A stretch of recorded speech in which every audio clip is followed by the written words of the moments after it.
Hey everyone, welcome to the very first episode of Intentional Ministry Podcast. We're excited to be able to share some insights with you about church and ministry, specifically in mid-sized churches and rural communities. Today, my very first guest is Pastor Jay Rivenbark, who serves as a campus pastor here at Open Door. We have been working together for about 15 years, and on today's episode, we cover a breadth of issues, including how to hire people in a rural setting, how to have longevity among your staff, how to build trust, the importance of competency. What do you do with an employee who doesn't quite fit exactly where they might seem to go, and maybe some insights into our own personal relationship and how we've been able to work together for 15 years. So I hope today you'll sit in and enjoy the conversation. Maybe you'll learn something. Maybe you'll have some insights that you can carry away to your church or your area of leadership, because that's our goal today. So let's jump right into the conversation with Pastor Jay Rivenbark. Today, we're going to talk about how we find people that we can work with. And part of the reason why I chose you to be the first guest is you and I have known each other the longest of anybody on staff. I would, and I think that's mutual. I don't think you know somebody on staff longer than you know me. I think that'd be accurate. Yeah. And so you and I met 25-ish years ago. I would guess, to it, yeah, about 1998-ish, if I had to guess. 99, I think it was. Yeah. And we weren't here at Open Door. We were at another church, and you were just moving to the area as a layperson, and I was serving there at the church, and then we ended up here at Open Door. Ended up serving together. When we first came on staff, we came on staff together at exactly the same time. You had a separate career that you were involved in, and transitioned out of a staff role a couple of times before taking the campus pastor job at Bertie County. And so we have a long relationship. We've seen a lot in those years that we've known each other. It's an understatement, probably. Yeah. And we've experienced some things that work. We've seen some things that don't work. We certainly don't have it all figured out. Today, I think that there are some things that we know now that we didn't know then. And some of this we probably have learned in our relationship of working together, but it's also in multiple staff hires over the years, bringing people in where we hired them from. And so that's kind of what I want to talk about today, is finding people that you can work with. And from your perspective, what is like the number one thing that you are looking for when you're trying to find somebody to work with inside the church? And let's speak from a staff position, so a paid position first, and then we'll back up to a volunteer position. So what are some of the very first things that you're looking for when you want somebody to come to work at the church? Well, obviously you want somebody that you can get along with. You can bring in high capacity people, and somebody can be super, super talented in a particular area of ministry, as we're focused on church and staffing. But if they can't get along with either you or the rest of the people, the talent really doesn't make any difference. And so I think the ability to get along with people, and I want to stress, I don't think that means they have to be best friends with everybody else they work with. There's a difference, but they do have to have a cooperative spirit, and also the ability to see a bigger picture. One of the things that we've learned through the years bringing people in, that even though credentials may look good, they have a good personality, they interview well, sometimes it takes a while for them to understand the culture or the DNA of the church, to find a place really to fit in where they're super effective. And that can be a challenge. And that's one of those things you can't just find out by talking to somebody. Some of that comes by, if we were honest I think we both would say there are times when we've brought people in that we thought would be the fit for the position, and a little further down the road, you're like, how did we miss that? Right. What happened there? But back to your question, I think the ability to work well with other people is got to be way up there near the top. And there are other important things, but I think that has to be a given. So when you're interviewing somebody for a paid position specifically, how do you determine what are some things you look for to see if they can work well with other people? Well, one of the things we do here that I appreciate is, our hiring process is pretty protracted. It's drawn out. We bring folks in, they spend usually a few days here. They have meals with multiple groups of people and lots of conversations. And it never ceases to amaze me when you have a follow-up conversation with maybe they've met with 24 different couple or groups of people over a course of multiple days. There typically is a common theme or feedback from those people to say, that cat's just strange. They're off the wall. I think they're talented in this area, but or vice versa. They say, they just have such a cooperative spirit, or I really see the sincerity in them.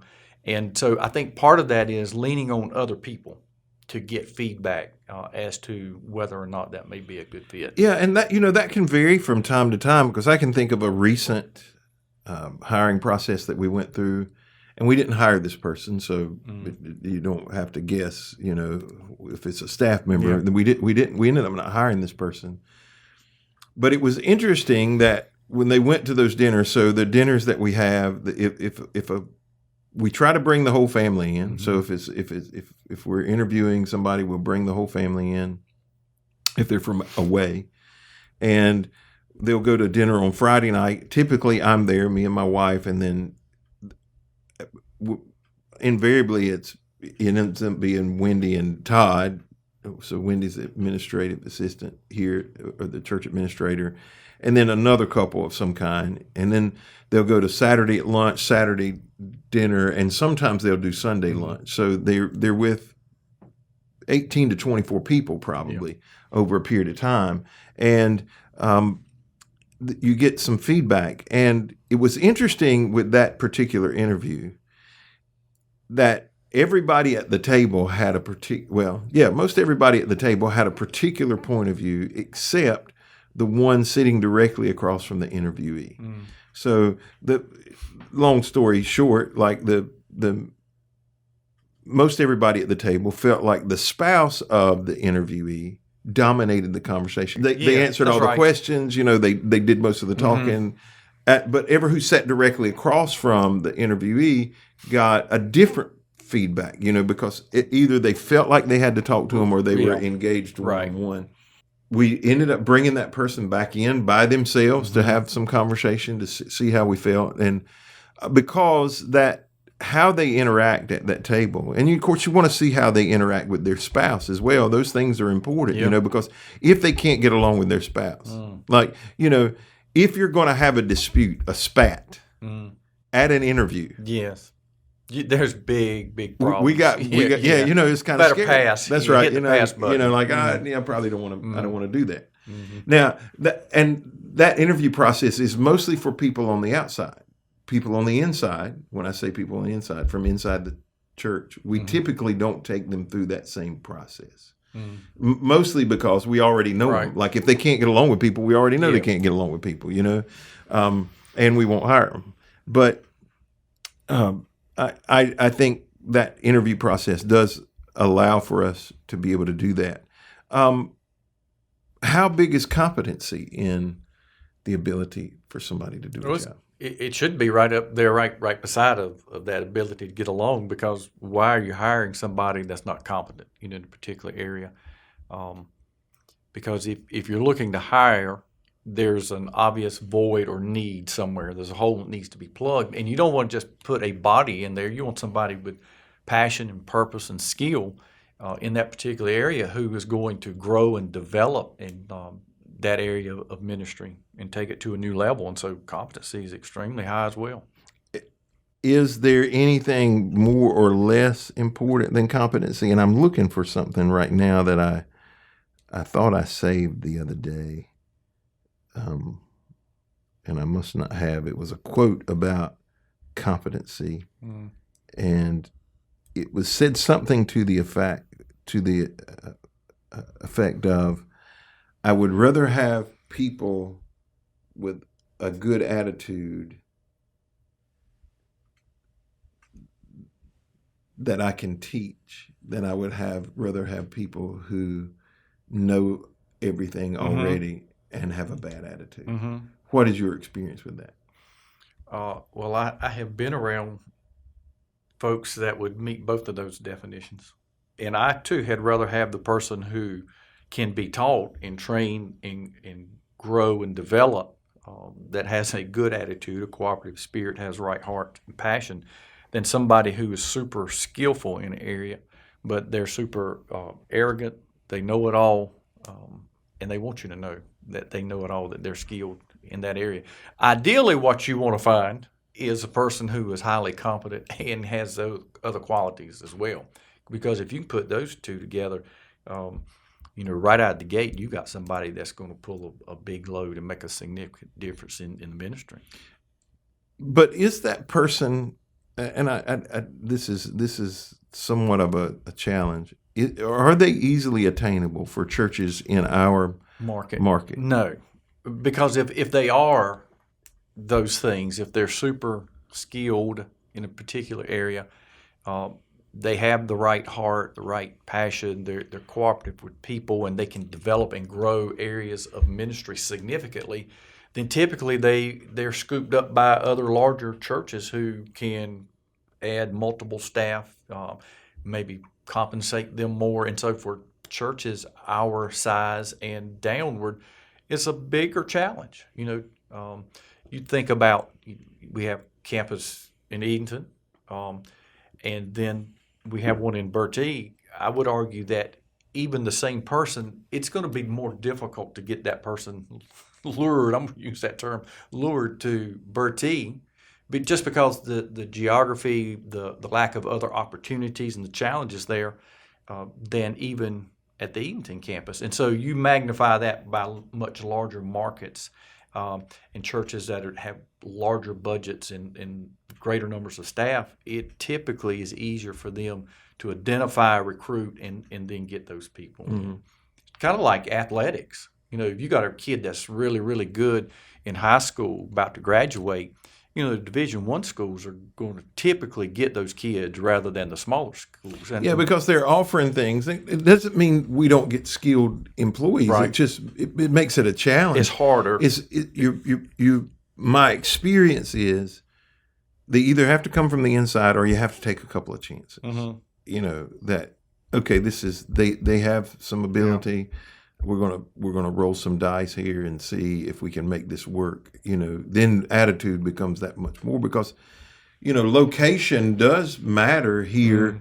Because even you and one of the other staff there at Bertie don't live in Bertie County. You live back over here. Because there are some inherent challenges to the infrastructure. Yeah.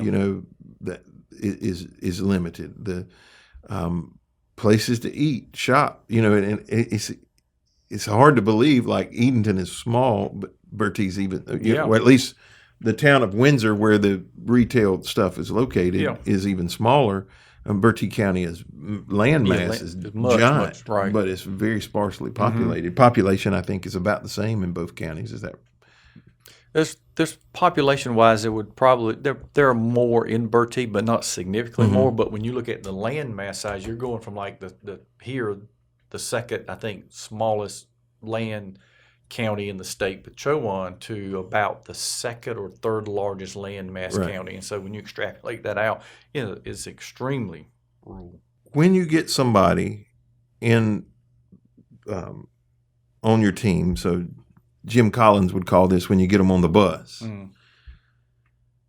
You feel like, okay, I want this person, and I'm going to find a way for them to serve or to work, but I got to find the right seat. How quickly and how often can you change their seat before you're like, okay, you got to go. Got to kick them off the bus. Right. Yeah. You're on the wrong or bus. they want to get off the bus. Right. I mean, one or two. I think if there's a lot of maneuvering, I think one or two of those things will happen.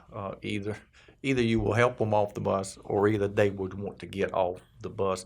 But there are times when you begin to see, okay, this would be a much better fit here. I see in this person all these skills and things that could be used, and we have a significant need here. When in fact, maybe the position they got placed in, they may be okay in there, but it's not necessarily their wheelhouse, or at least not to the degree which we feel like we need it to be. Yeah, and sometimes it is their own desire, like they want to do something. So there's two things I want to talk about here. One, when you have somebody who thinks, okay, this is what I'm supposed to do, but you see them better suited over here. And then secondly, in small rural environments, and particularly in rural environments, but mid-sized churches, you often can't just hire a guy to lead worship. You often can't just hire a video person, and we have some specialized roles here that a lot of churches our size don't have.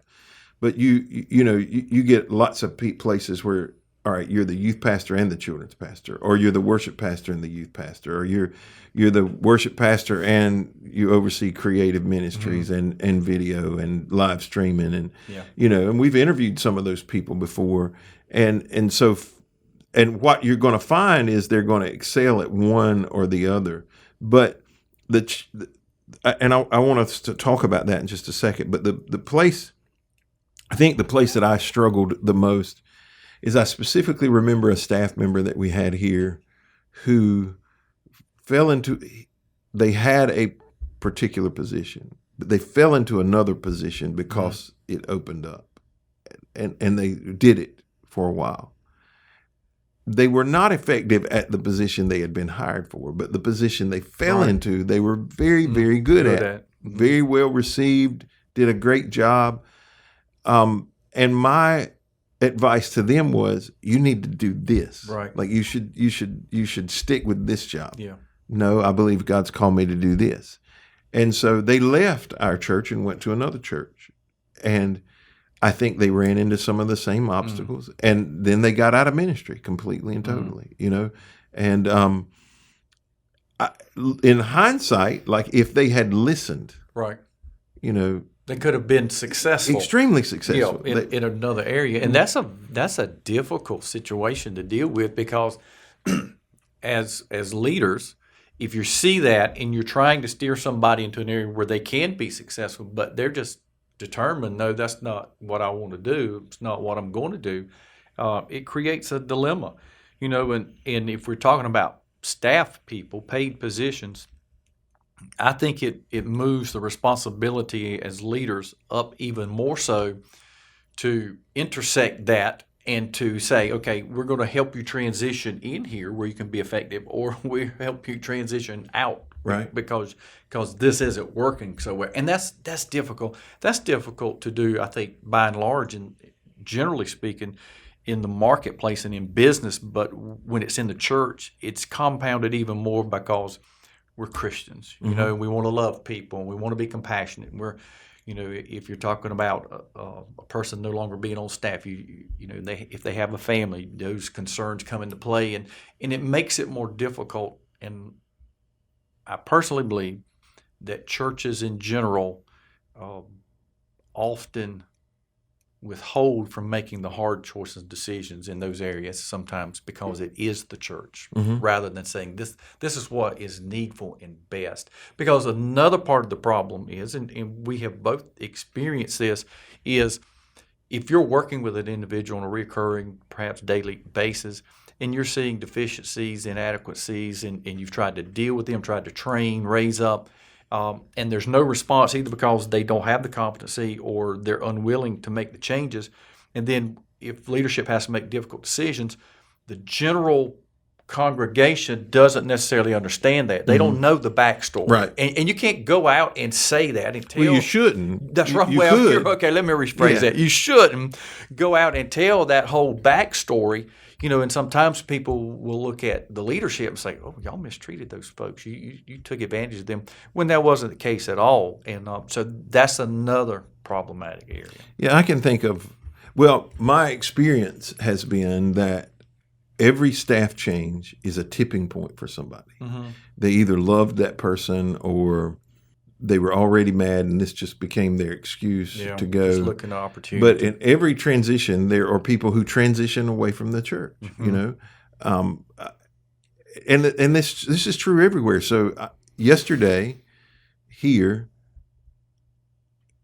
there was a couple that was their first time, and then I saw them later at a restaurant, and I was asking them, were they new to the area? Because we get a lot of people who are new to the area, and they say, oh, you should go try Open Door. And they said, no, we've been here about 4 years, and they told me they were going to another church.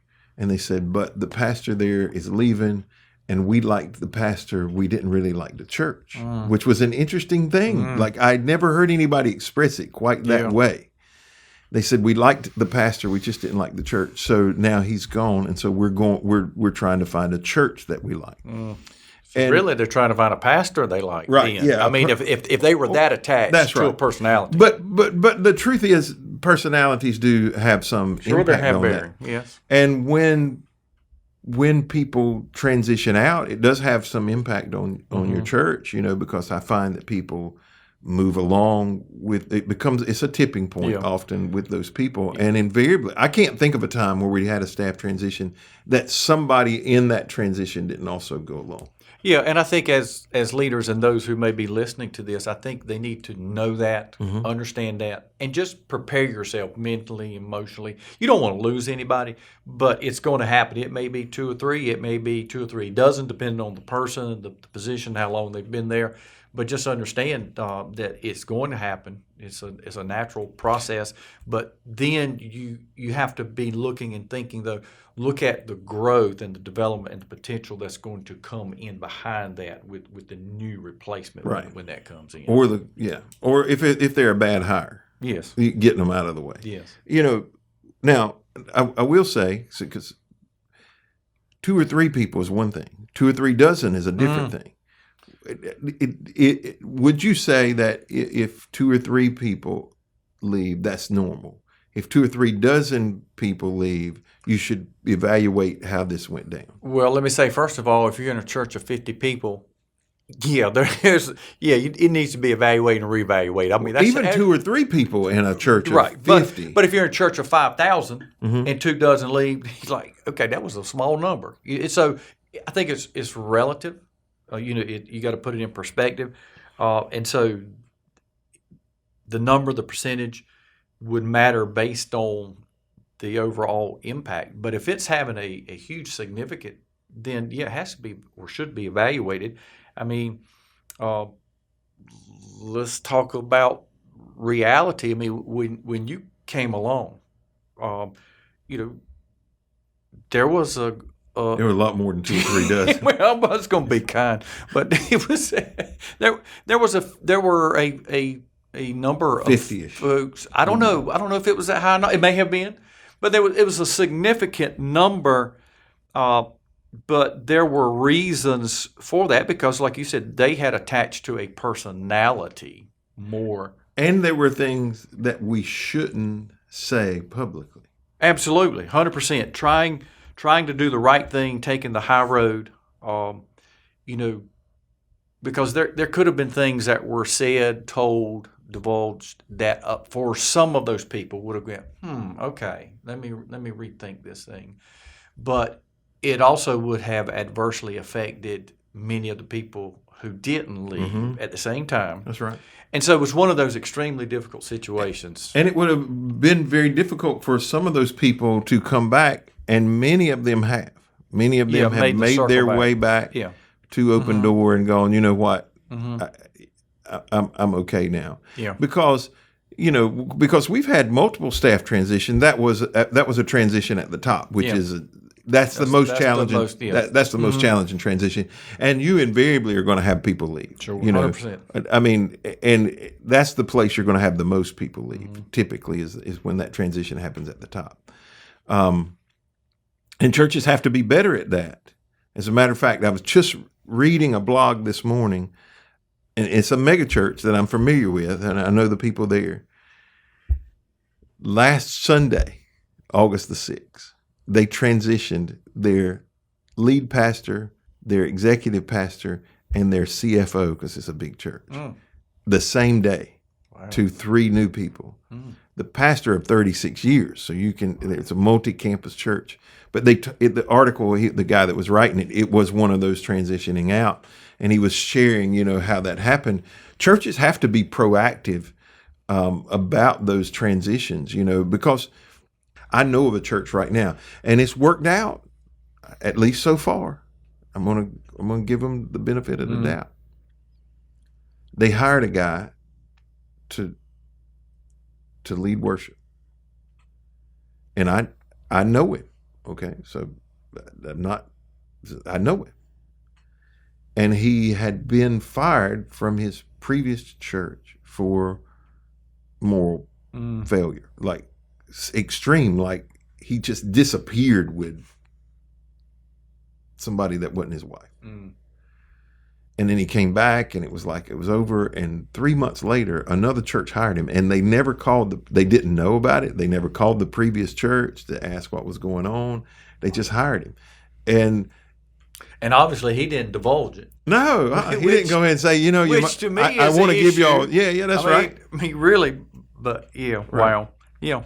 When just a little bit of effort on their part, whether they hired him or not, they would have had the information. Because my thing is, if he's not saying, look, I just need to have this conversation, lay this out there on the table, you need to be aware of this. I've dealt with this or whatever the case may be, then you can figure that part out.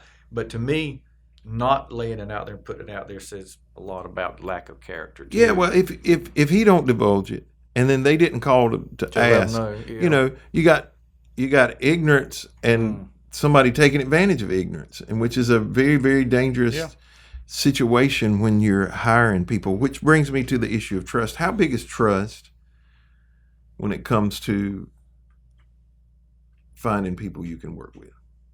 Well, it's absolutely essential.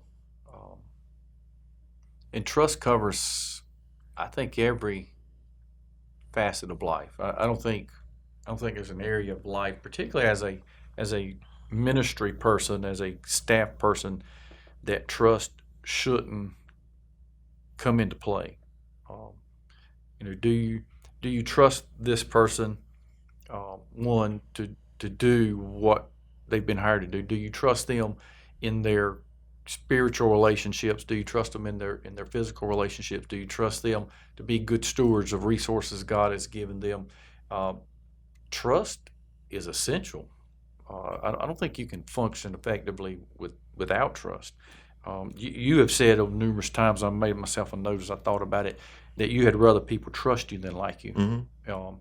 And I would agree with that. I think trust is the most essential, because what I have seen through the years is, even if somebody doesn't necessarily, quote, like you, but they trust you, they still will follow and support. Right. And there's a world of difference there. Yeah, if people who follow you out of trust and follow you out of like, because eventually they're going to fall out of like. Sure. I mean, there are going to be days there are days you don't like your spouse. Sure. But the trust should override absolutely the liking part. Yes. And it is. So I'm going to dig a little deeper here, because recently I know you read a book, or we've spent some time around Henry Cloud on trust. He makes the case that you can trust people in some areas and not in others. Yeah.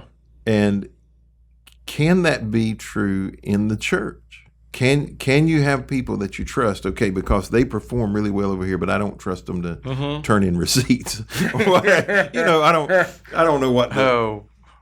Yeah. Even though that's part of their job, that's probably a bad example, but you know what I'm saying? Yeah, I do, because before reading that book, I had never thought through the process, and he makes a point in there, a person can have integrity and you not be able to trust them. Because I would have said, no, that's stupid. You can't have one without the other. But I think the point he is making in the book is, a person can have integrity, can be living right, trying to do the right thing, but trust even in the area of competency to do something or to get it done. I know people that I'm convinced, at least in my association with them, 100% that they're going to heaven. Mm-hmm. I believe they're in covenant relationship with God through Jesus, and they absolutely going to get to heaven.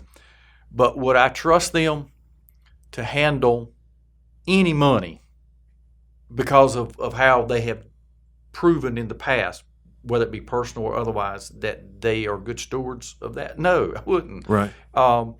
And there are people that I know love Jesus and going to heaven, but would I trust them in certain areas of responsibility? There's some people I don't trust to get anywhere on time. Right. I mean, that's the truth. Mm-hmm. You know. Yeah. If I want to leave at 6 o'clock, I'm going to tell them 5:30, and they're going to be there about 5 or 10 after, because you can't trust 5 or 10 after 6. That's what I'm talking about. That's what I mean. Yes. And they would be proud of themselves, because they got there at that time. But you can't trust them in that specific area. Right. And so until reading his book about trust, I had never seen clearly how you can subdivide those. Yeah, well, he uses an illustration. This is probably not exactly like this, but it's very, very close to this.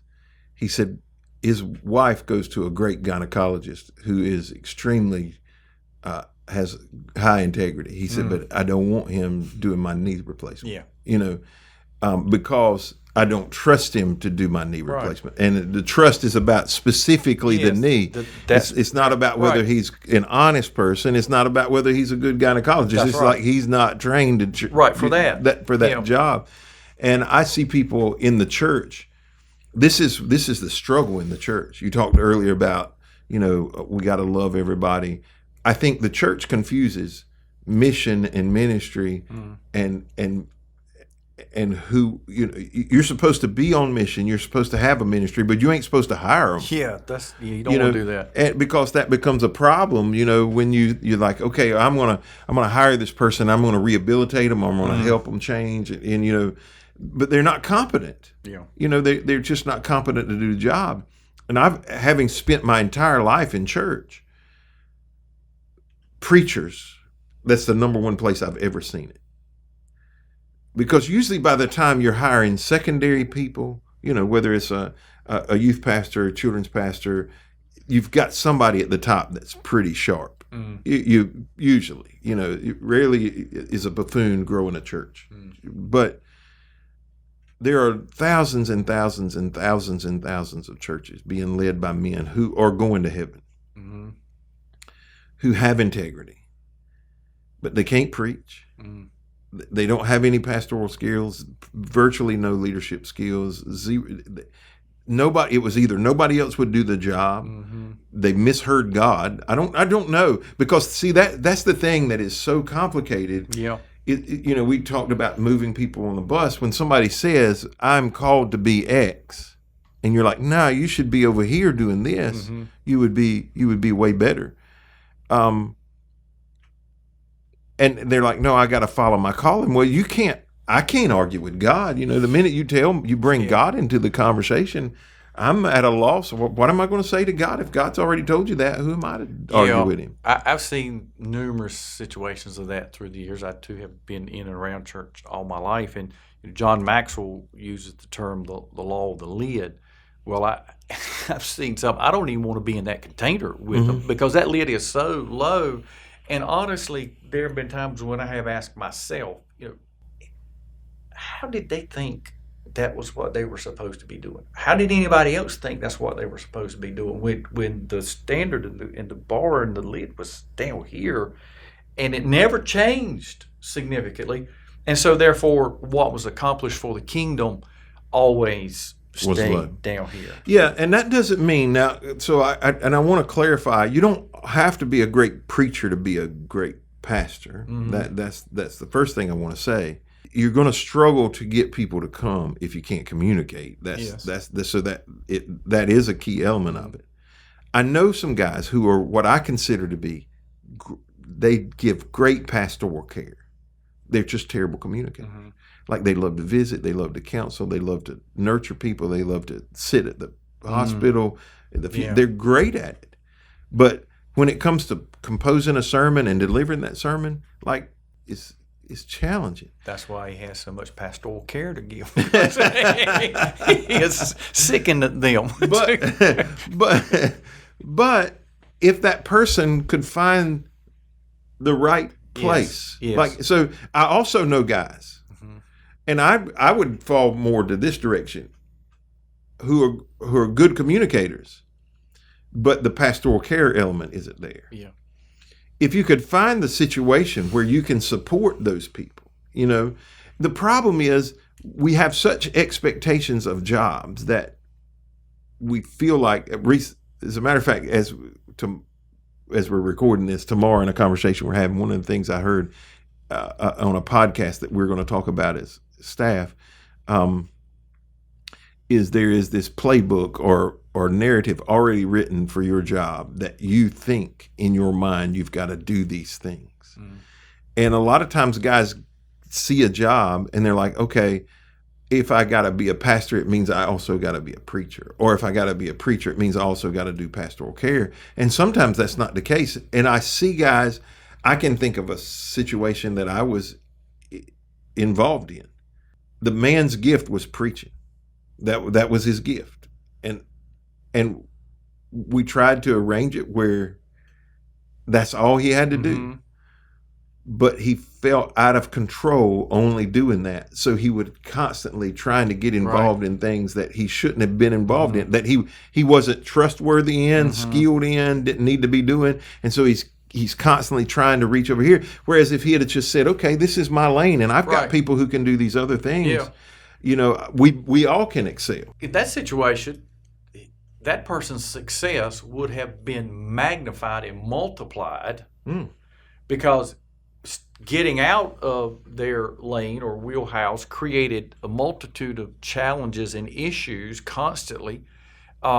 Whereas had they recognized, okay, this is my gift, my calling, and now I have competent people to support me in this area, I mean, it just would have been no limit to the very thing that they were fighting to control and maintain was, I got to be the number one guy. I got to be the one seen and heard.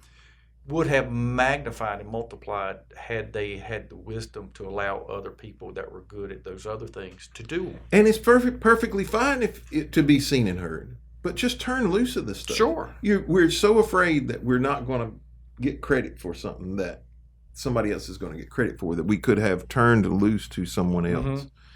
And we cause so much headache. Yeah. You and I have worked together for roughly 15 years in a working relationship. We were either on staff together or you served as an elder, and only a couple of those years were you out of staff. Why do you think we've been able to work together so long? Because I have thick skin. There are a lot of reasons. One, it goes back to trust. Let's just being honest. You said it earlier. It's not every day, every circumstance, every situation that I necessarily like you at the moment, or vice versa. It's not always been that way. But I think there's this level of trust in knowing that we both have the kingdom at heart and the better interest of the whole.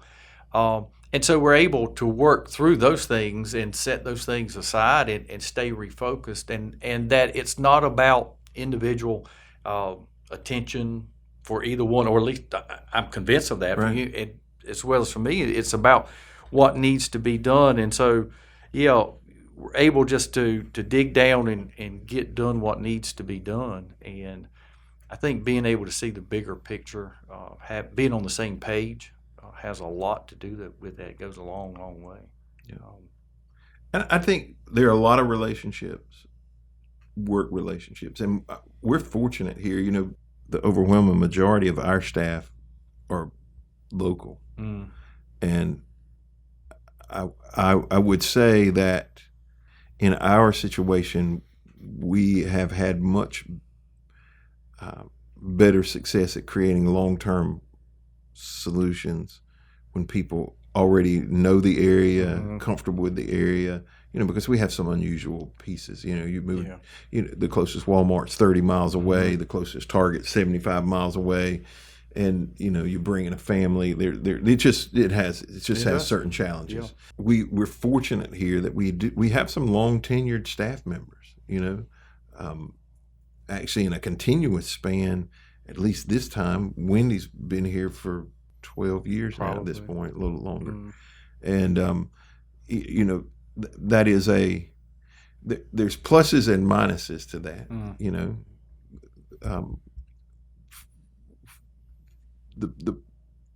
the plus is you constantly need that infusion of new coming in to challenge your perspective and keep you from getting in a rut. But from my perspective, one of the reasons why you and I, for example, have been able to work together for this length of a period of time is the bigger picture, the kingdom picture, to say, okay, all right, we got to set this down because this is the most important thing. Yeah. Because I think both of our goals is that at the end of the day, there is a impact on the kingdom, long term, that when we're gone, right? If the Lord don't return, when we're gone, we can look back and see that it's continuing and prospering and doing well.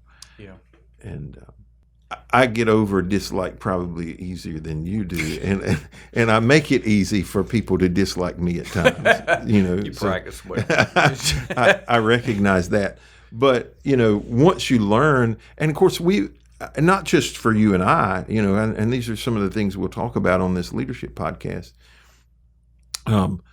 Over the years, we have gone through some resources that have helped us better deal with some of those things. Sure. To understand, who we are and why we do certain things and why we're made up the way we're made up and what it takes for us to get along with one another. And those are extremely important pieces. They are. Regardless of what role you're serving in, personal growth and development, and I'm glad you mentioned that, because I think so many times in the church that, and I mean no disrespect by this, but oftentimes, we say things like, well, you just need the Bible, read the Bible, live by the Bible. And, you need the Bible primarily, but you need other sources and other people speaking into your life to grow you and develop you.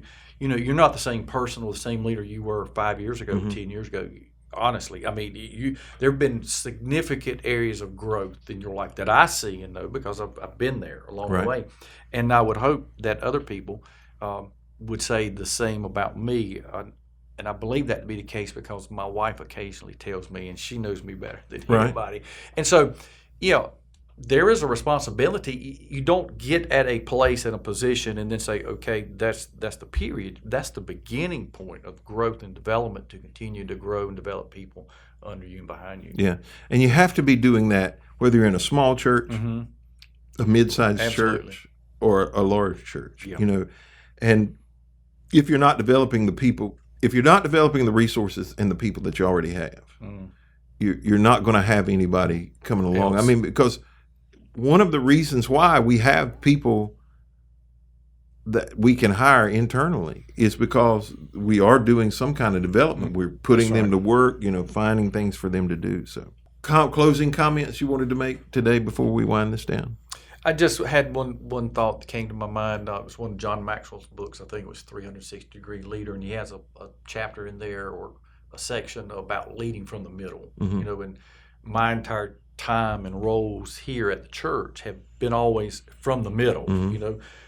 Never been the lead pastor, don't want to be the lead pastor, and so I'm in the middle. There are people and things that have expectations of me that I have to satisfy, but yet there's a whole another significant group of people that I'm responsible for and leading, and most people listening to this are going to find themselves in that place. And one, I would recommend that book. I think it's a great chapter. But when you understand that you have a dual role in that you have other people to serve in certain requirements and expectations you have to fulfill, but then you have a group of people behind you that you're trying to influence and walk along. And when you understand that concept, I think it will go a long way to helping you merge in there, build that trust, camaraderie, to get along, to be able to see the bigger picture that we talked about. Good. Thank you for joining us today.